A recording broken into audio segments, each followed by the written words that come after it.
Assalamualaikum warahmatullahi wabarakatuh. Berjumpa lagi dengan Miss Dwi di mata pelajaran Bahasa Indonesia. Mari kita awali pembelajaran pada hari ini dengan basmalah bersama-sama. Bismillahirrahmanirrahim. Sudah siap belajar pada hari ini? Mari kita simak bersama-sama video pembelajaran berikut ini.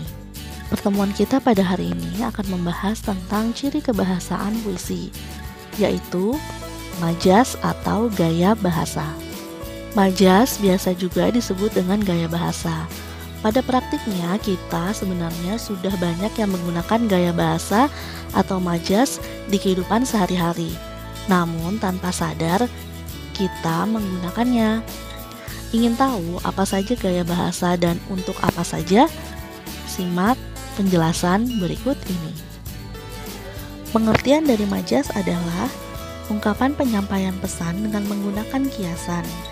Bahasa majas menunjukkan makna yang tidak sebenarnya dengan realita karena menggunakan bahasa imajinatif. Karena majas atau gaya bahasa menggunakan bahasa yang imajinatif, oleh karena itu majas hanya muncul pada jenis teks yang bersifat fiksi. Tujuan dari gaya bahasa atau majas itu digunakan adalah untuk membuat pembaca atau penikmat karya seni merasakan emosi dari suatu karya lewat gaya bahasa yang digunakan oleh seniman atau penulis pada umumnya. Sehingga suasana yang digambarkan oleh penulis pada karya tulisnya dapat dirasakan juga oleh para pembacanya. Berikut ini adalah beberapa jenis majas yang akan kita bahas. Majas yang pertama adalah majas hiperbola. Majas hiperbola merupakan majas yang mengungkapkan sesuatu dengan cara melebih-lebihkan hal tersebut. Majas yang kedua adalah majas personifikasi.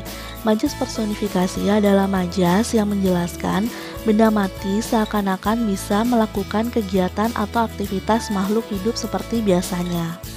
Berikutnya adalah majas ironi.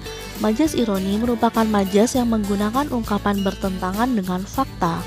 Biasanya majas ini seakan-akan memberi pujian tetapi sebenarnya merupakan suatu sindiran. Berikutnya adalah majas litotes. Majas litotes digunakan untuk merendahkan diri meskipun keadaan sebenarnya lebih bagus dari apa yang diungkapkan. Yang terakhir adalah majas simile. Majas simile adalah majas yang membandingkan dua hal berbeda menjadi sesuatu yang dianggap sama. Penggunaannya biasanya menggunakan konjungsi seperti bagai, laksana, bak, dan lain-lainnya.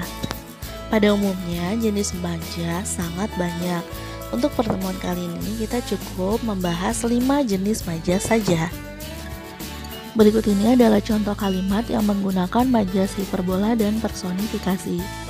Kalimat pertama adalah suaranya ketika menyanyi membuat hancur seisi dunia.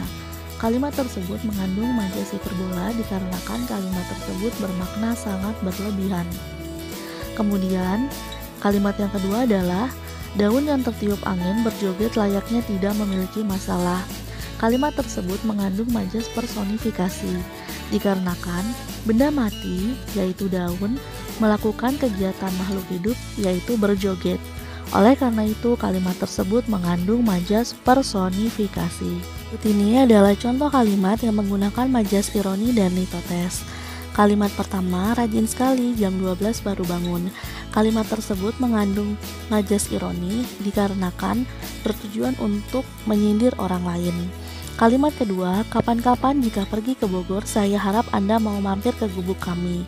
Kalimat tersebut mengandung majas litotes karena bermaksud untuk merendah diri dengan mengatakan rumahnya seperti gubuk, padahal rumah aslinya bukanlah seperti gubuk. Dan contoh kalimat terakhir adalah kalimat yang menggunakan majas simile. Kalimat pertama, wajah Asna dan Rizka bagai pinang dibelah dua. Seperti yang sudah dijelaskan di awal, bahwa majas simile selalu menggunakan konjungsi perbandingan, seperti kata bagai, dan membandingkan dua hal yang berbeda seakan sama.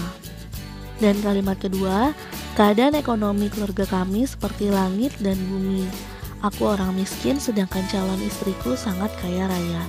Kalimat tersebut mengandung majas simile karena menggunakan konjungsi seperti dan membandingkan dua hal yang berbeda seakan sama.